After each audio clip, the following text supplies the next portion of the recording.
magang di Universitas Tadulako.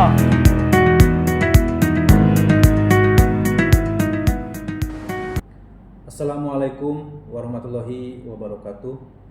Salam sejahtera untuk kita semua. Perkenalkan, saya Dr. Dandan Haryono, SOSMSI, tenaga pengajar pada program studi Administrasi Publik, Fakultas Ilmu Sosial dan Ilmu Politik Universitas Tadulako. Dalam proses pembelajaran, saya menerapkan pendekatan delivery, interaction, dan assessment. Pendekatan ini saya gunakan untuk menciptakan suasana kelas yang aktif, dialogis, dan reflektif, sehingga mahasiswa bukan hanya mendengar, tetapi juga berpikir kritis dan terlibat langsung dalam proses belajar mengajar. Pada kesempatan kali ini, saya membawakan mata kuliah Metode Penelitian Sosial.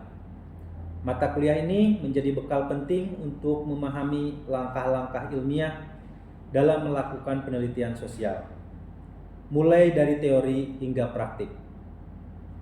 Secara garis besar, materi yang akan dipelajari meliputi asas dan lingkup penelitian ilmu sosial, metode penulisan ilmiah, ragam paradigma dan tipe penelitian, pengertian konsep, teori, dan variabel, teknik pengumpulan data, validitas dan skala pengukuran, serta teknik analisis data, penarikan kesimpulan, rekomendasi, serta penyusunan lampiran dan referensi. Adapun tujuan dari pembelajaran mata kuliah ini adalah agar mahasiswa Pertama, mampu memahami konsep dasar ilmu sosial dan metodologi penelitian, dapat menjelaskan, menganalisis, merancang, serta memecahkan berbagai persoalan yang muncul dalam penelitian sosial, serta mampu mengaplikasikan teori dan metode ke dalam praktik penelitian yang sesuai dengan kaidah ilmiah.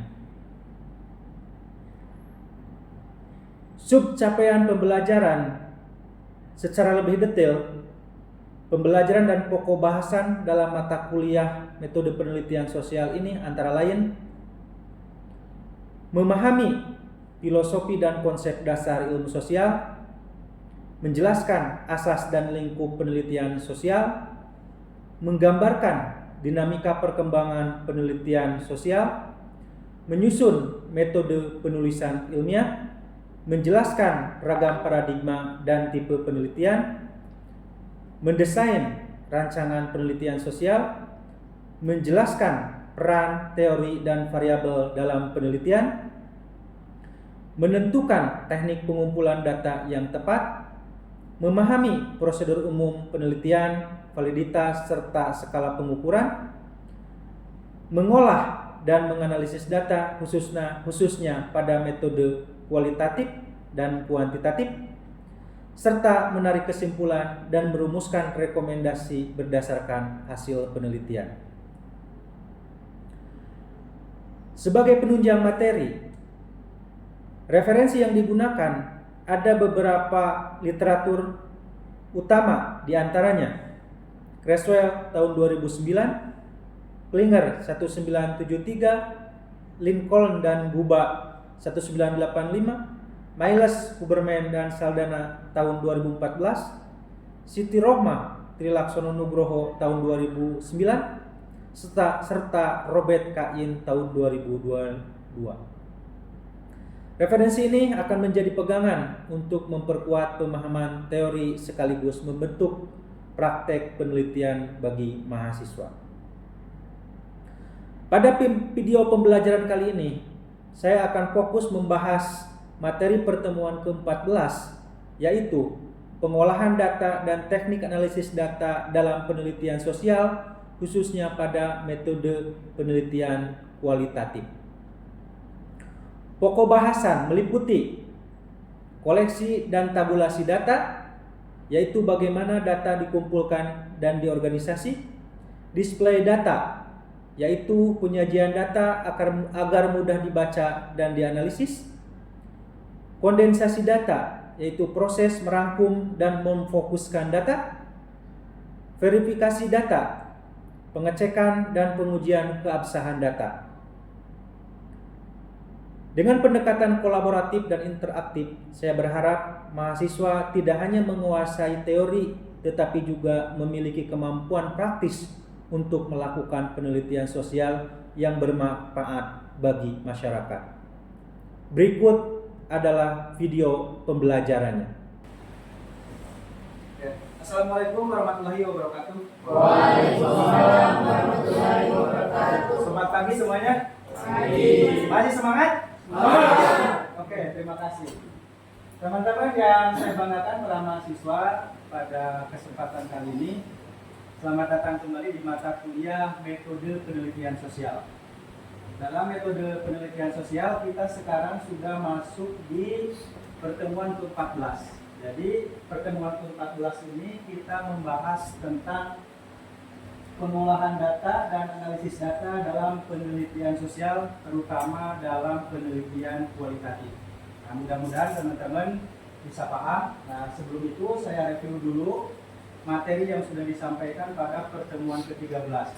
Pada pertemuan ke-13, di dalam penelitian kualitatif itu pertama dimulai dari metode. Metodenya adalah kualitatif.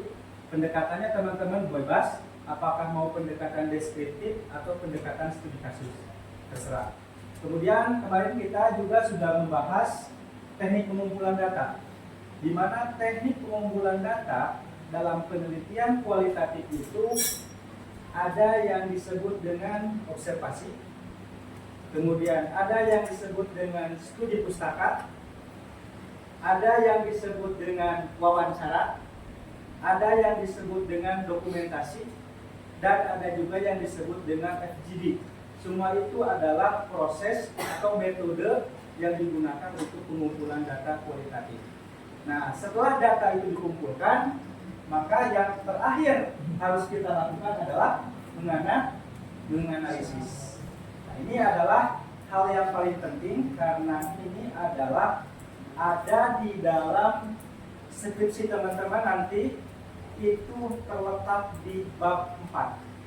Jadi bab 1 pendahuluan, bab 2 kajian pustaka, bab 3 metode, bab 4 hasil dan pembahasan, bab 5 kesimpulan. Nah, ini kita bahas ya. Namun sebelum itu, sebelum kita membahas, kita lihat dulu bahwa di sub CPMK di dalam RPS itu, bahwa di materi yang ke-14 ini kita akan menjelaskan tahapan pengolahan data dan teknik analisis data dalam penelitian kualitatif. Kemudian yang kedua, saya akan menjelaskan proses koleksi data, tabulasi data, display data, kondensasi data, hingga verifikasi data. Kemudian yang selanjutnya akan menjelaskan tentang cara menganalisis atau relevansi dalam penerapan teknik analisis data tersebut. Nanti kita bahas. Nah, dalam pertemuan ini juga ada beberapa kajian materi yang tadi saya sudah sampaikan. Nah, ada beberapa tujuan dari pembelajaran di pertemuan ke-14 ini. Setelah mempelajari ini, ada beberapa hal yang ingin menjadi tujuan. Yang pertama adalah menjelaskan langkah-langkah pengolahan data kualitatif. Jadi nanti ada langkah-langkahnya. Kemudian mendeskripsikan teknik koleksi data, tabulasi data, display data, kondensasi data, serta verifikasi data. Kemudian yang selanjutnya kita akan coba nanti mempraktikkan penerapan teknik-teknik tersebut, di mana di dalam perkuliahan ini kita ini ada 3 metode.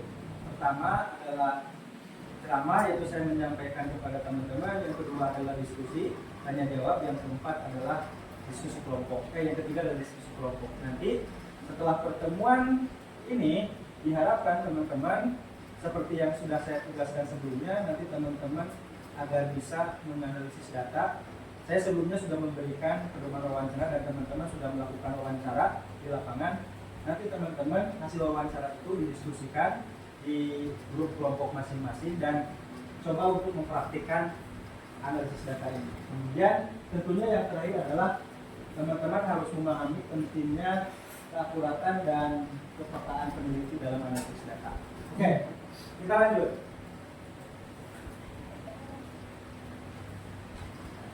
Pengolahan data kualitatif. Nah, pengolahan data kualitatif itu merupakan proses mengorganisir, mempersiapkan data mentah menjadi data yang siap dianalisis. Kemudian fokusnya itu bukan hanya sekedar menghitung berapa jumlah yang diwawancara, berapa informannya, tetapi kita juga menginterpretasikan maknanya. Jadi apa yang sudah dilakukan teman-teman wawancara itu diinterpretasikan, diterjemahkan, dicari tahu apa maksudnya. Ya. Nah, langkah-langkah utama dalam analisis data kualitatif ini ada koleksi dan tabulasi data, kemudian ada display data, kemudian ada kondensasi data, dan yang terakhir adalah verifikasi data dan kesimpulan. Ya, jadi pahami 4 hal ini. Ya. Dan yakin teman-teman nanti ketika teman-teman beres KKN, kemudian teman-teman menyusun proposal, teman-teman akan ditanya apa teknik analisis data yang teman-teman gunakan. Nah, ini yang saya jelaskan adalah teknik analisis data menurut Miles dan Haberman Saldana tahun 2014. Dan ini ada di semua skripsi pun. Ada di semua skripsi. Oke, yang selanjutnya. Nah, koleksi data. Apa itu yang dikoleksi data itu dan bagaimana proses mengoleksi data? Nah, mengoleksi data melalui proses yang pertama adalah apa? Nah, kemudian observasi dan dokumentasi. Ini dasarnya. Ya, dasarnya. Jadi untuk mengoleksi data itu melalui wawancara. Tahu wawancara? Tahu. Bagaimana itu wawancara? Hah? Kita sesi tanya jawab. Oke. Jadi kita menyiapkan bahan yang akan dipertanyakannya, kemudian kita juga menyiapkan siapa yang akan menjadi informannya, kemudian kita melakukan proses wawancara tanya jawab. Apa yang ditanyakan?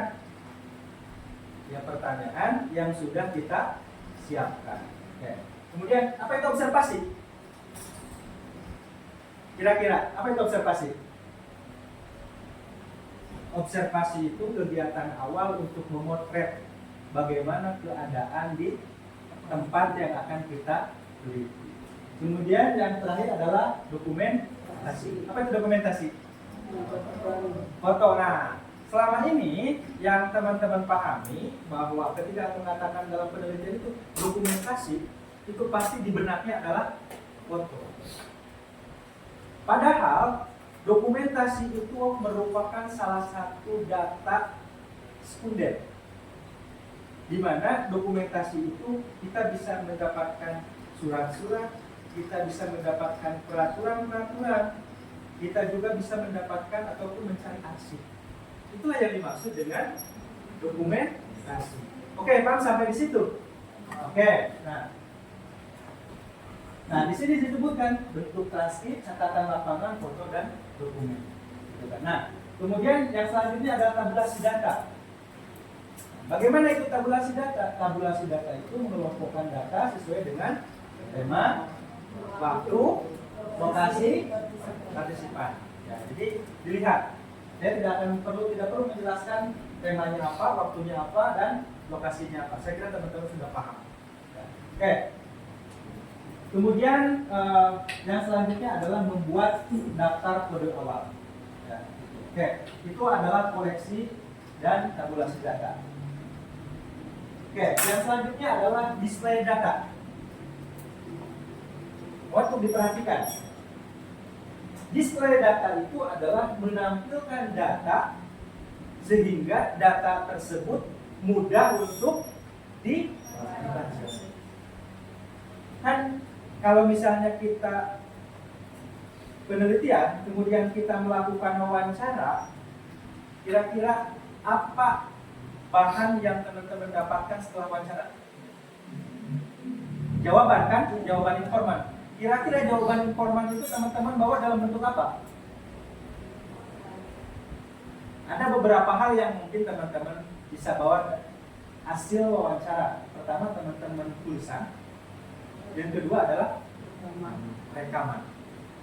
Tapi bagaimana teman-teman bisa membaca rekaman dengan yang teman-teman tulis?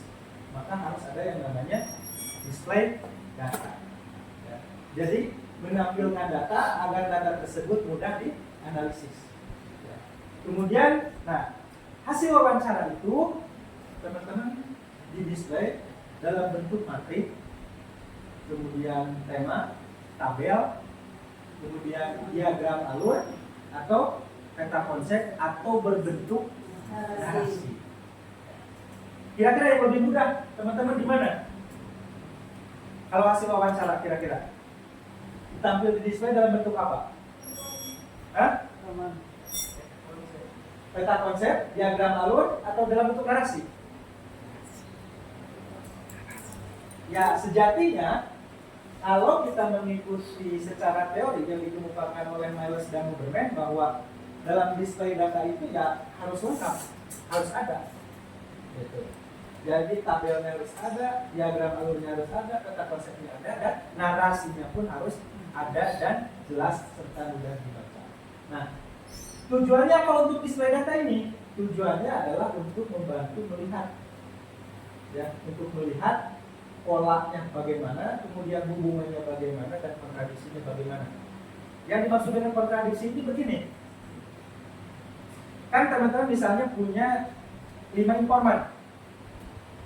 Kira-kira menurut teman-teman apakah ketika kita menanyakan hal yang sama, misalnya teman-teman penelitian tentang kebijakan, teman-teman menanyakan tentang aspek komunikasi, apakah terjalin antara komunikasi bawahan dengan atasan terkait pelaksanaan kebijakan? Kira-kira jawabannya dari 5 informan kemungkinan sama atau beda? Bisa saja sama dan bisa saja berbeda. Ya, jawaban itu. Makanya kita harus menampilkan, membuat diagramnya, membuat tabelnya. Jawaban si A bagaimana, jawaban si B bagaimana, jawaban si C bagaimana. Baru kita akan terlihat di mana persamaannya dan di mana perbedaan. Ya, tuh display data. Kemudian yang selanjutnya adalah kondensasi data. Jadi display data, kondensasi data, verifikasi dan kebalikan kesimpulan. 3 itulah yang harus teman-teman ingat. Karena yakin, seyakin-yakinnya semua pasti akan ditanya pada ini. Ya. Nah, proses kondensasi data ini adalah menyaring, merangkum, dan fokus kepada hal yang relevan. Kan begini, kalau misalnya kita bertanya kepada informan, Pak, bagaimana komunikasi antara Bapak dengan bawahan terkait pelaksanaan kebijakan? Itu pasti akan ada informan yang menjawab pertanyaannya ke kiri, jawabannya ke kanan. Kadang-kadang, bahkan kadang ada yang bilang, oh saya tidak tahu. Bahkan mungkin ada yang bilang, oh sudah bagus. Tapi mungkin ada yang bilang bahwa saya tidak pernah merasa ada setiap ada pelaksanaan kebijakan tidak pernah merasa dikomunikasikan. Nah, sehingga kita akan melihat rangkumannya. Kemudian, nah biasanya dalam kondensasi data itu ada yang disebut dengan coding, kemudian tema, subtema, dan narasi. Ya, jadi nanti kita coba bahas. Kemudian yang selanjutnya menjaga konteks dan kedalaman data. Nah, yang dimaksud dengan menjaga konteks itu bahwa ketika kita penelitian kebijakan, kita tidak lari dari kebijakan. Soalnya ada orang yang meneliti tentang kebijakan, tak implementasi kebijakan, tapi dia lari ke evaluasi kebijakan. Ada juga yang meneliti tentang kebijakan, tapi dia lari ke kinerja. Ada juga yang meneliti tentang kebijakan, dia lari ke manajemen. Jadi kita harus jaga ketika kita meneliti tentang kebijakan, maka rule dan jalur kita adalah terletak pada tema kebijakan. Kemudian yang selanjutnya adalah contoh ya, nanti kita coba untuk cari contoh yang lain. Oke. Nah, yang terakhir adalah verifikasi dan penarikan kesimpulan. Nah, verifikasi dan penarikan kesimpulan ini yang pertama adalah cross check dengan data lain. Jadi siapa tahu ketika kita meneliti tentang implementasi kebijakan, misalnya meneliti implementasi tentang penanggulangan dan pencegahan penularan penyakit menular HIV/AIDS, misalnya, siapa tahu ada orang yang sudah melakukan penelitian itu. Kita coba, itu kan bisa dijadikan sebagai data lain. Kemudian yang selanjutnya, ketika kita wawancara, Pak, apakah sudah dilakukan sosialisasi tentang pencegahan penanggulangan HIV/AIDS di Kota Palu misalnya? Dia mengatakan sudah.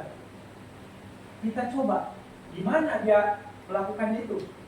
Apakah di kecamatan, di kelurahan, atau langsung ke masyarakat? Oh, di setiap kecamatan. Apa kira-kira yang harus kita lakukan? Saya ke kecamatan. Apakah betul di kecamatan A sudah dilakukan sosialisasi? Nah, itu meng-cross check namanya ya. Kemudian diskusi antar peneliti. Jadi kan misalnya kalau misalnya teman-teman mahasiswa nanti diskusi dengan siapa? Dengan pengunjung. Bisa juga berdiskusi dengan sesama teman ya, terkait dengan hasil penelitian. Kemudian checking ke narasumber. Jadi data yang hasil kita dapatkan juga harus dicek ke narasumber. Misalnya begini, tadi kita cek ke kecamatan, ternyata menurut kecamatan belum ada. Kita cek lagi ke narasumber, Pak, Bapak mengatakan ternyata sudah diadakan sosialisasi, tapi ternyata setelah cek di kecamatan ternyata tidak ada. Jawabannya dua. Oh, sudah di kecamatan lain, di kecamatan itu belum. Bisa saja begitu. Tapi bisa juga dia mengklaim bahwa oh iya belum semua. Ya, jadi hal-hal yang itu memang harus dicek di dalam proses penelitian. Kemudian yang selanjutnya adalah triangulasi, bisa triangulasi sumber ataupun triangulasi metode. Nah, tujuan dari verifikasi data ini adalah untuk memastikan temuannya itu secara akurat, sahih, tahu sahih, tidak diragukan kebenarannya, kemudian dapat dipercaya. Oke, sampai di situ ada yang ditanyakan? Silakan. Berkaitan dengan analisis data ataupun metode penelitian, atau ada yang belum pernah saya bahas? Ada yang tanyakan?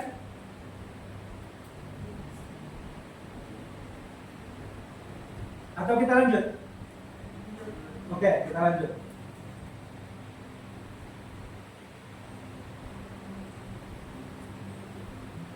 Nah ini rangkumannya ya, rangkumannya yang kita bahas tadi. Kita coba lihat. Ya, tabulasi data yaitu mengumpulkan data, wawancara, observasi, dokumen, kemudian menyusun data sesuai dengan tema, atau dilihat dari segi waktu. Kalau display data, menampilkan data agar lebih mudah dipahami, berikutnya bisa mati, tabel, diagram, generasi. Yang ketiga adalah kondensasi data, merangkum, menyaring data yang sifatnya penting. Kalau verifikasi data itu proses cross-check member checking. Ya, jadi men-cross check apa yang kita dapatkan dari data hasil wawancara, baik itu data primer maupun data sekunder. Oke, sampai di situ yang ditanyakan?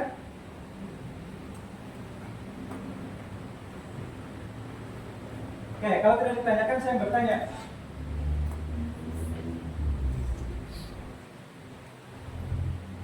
Oke, kira-kira kalau misalnya teman-teman melakukan penelitian, teman-teman tertarik penelitian kualitatif atau kuantitatif? Kualitatif. Apa? Kualitatif. Kualitatif. Kenapa kualitatif? Karena tidak berbicara angka. Karena tidak berbicara angka. Oke. Yang lain? Kuantitatif. Hah? Yang lain? Oke, Pak. Kualitatif, Kualitatif. Kenapa kualitatif? karena tidak berbicara dengan angka. Oke, sama ya. Sama. Sama. Oke, pemahaman. Oke, yang lain, Bapak yang belakang. Kuantitatif. Kalau dengan nilai dia pasti Pak. Kalau dengan nilai pasti. Oke. Kemudian yang di belakang kualitatif. Kenapa alasannya? Oh, jadi ternyata orang-orang sosial ini anti terhadap angka-angka ya. Padahal penelitian kuantitatif itu lebih mudah dibanding penelitian kualitatif. Penelitian kuantitatif sekarang teman-teman tinggal membuat pedoman wawancara. Kan kalau misalnya kualitatif teman-teman membuat pedoman wawancara, kemudian teman-teman harus bertemu dengan informan. Kalau penelitian kuantitatif teman-teman menentukan responden tidak mesti harus bertemu.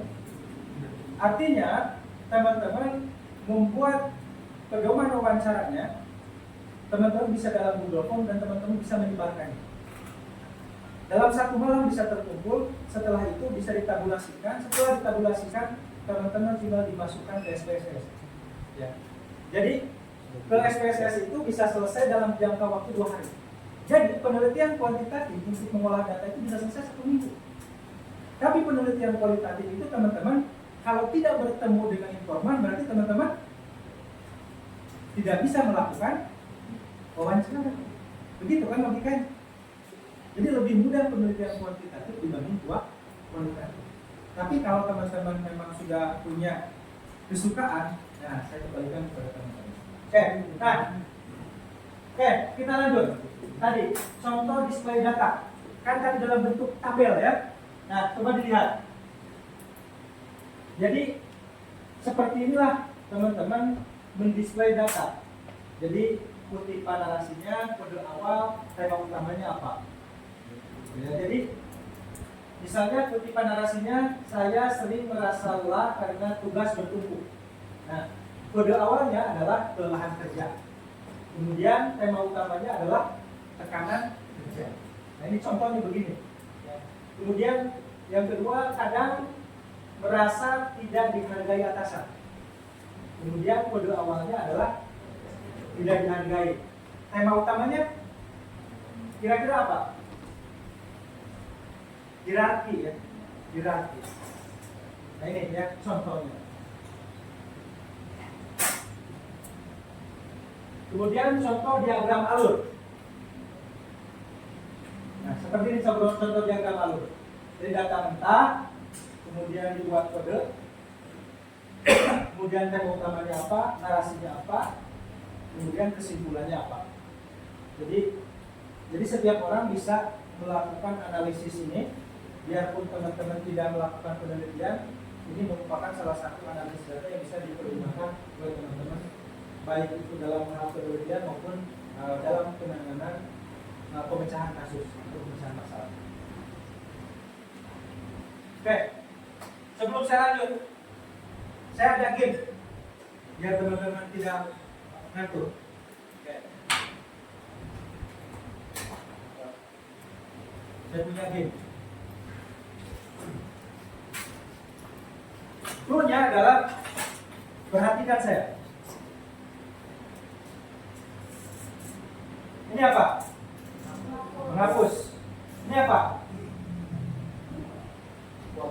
Pot. Oke.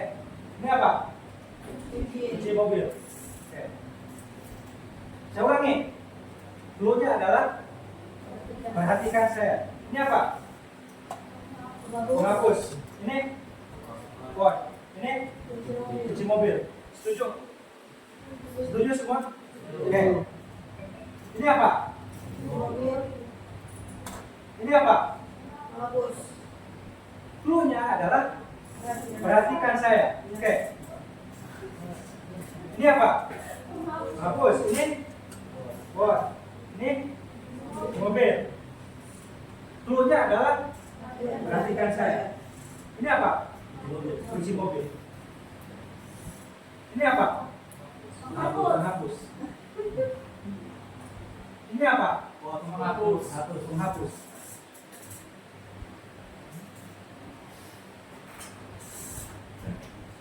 satu kali lagi. Paham belum? Paham semua? Belum. Oke. Clue-nya adalah perhatikan saya. Oke, ini apa? Hapus. Ini pot. Ini mobil. Oke. Ini apa? Hapus. Ini hapus. Ini hapus. Ini pot. Ini pot. Ini pot. Nah, oke. Tepuk tangan buat kita semua. Paham? Paham. Kira-kira game itu untuk apa? Hah? Melatih konsentrasi. Oke, kita lanjut sedikit lagi ya. Oke, contoh peta konsep display data ya. Jadi tadi tenaga kerja, kemudian melantusi tugas-tugas, komputeran, kemudian kutipan di bawahnya. Jadi yang jelas ini adalah displaynya, kemudian ini adalah contoh nanti displaynya. Jadi teman-teman mengelompokkan antara kutipan narasinya, hasil wawancaranya apa, kemudian kodenya apa, pergaulan apa, dan tema utamanya apa. Jadi ada tema-tema tersendiri. Oke. Kemudian yang sampai di situ ada yang ingin ditanyakan?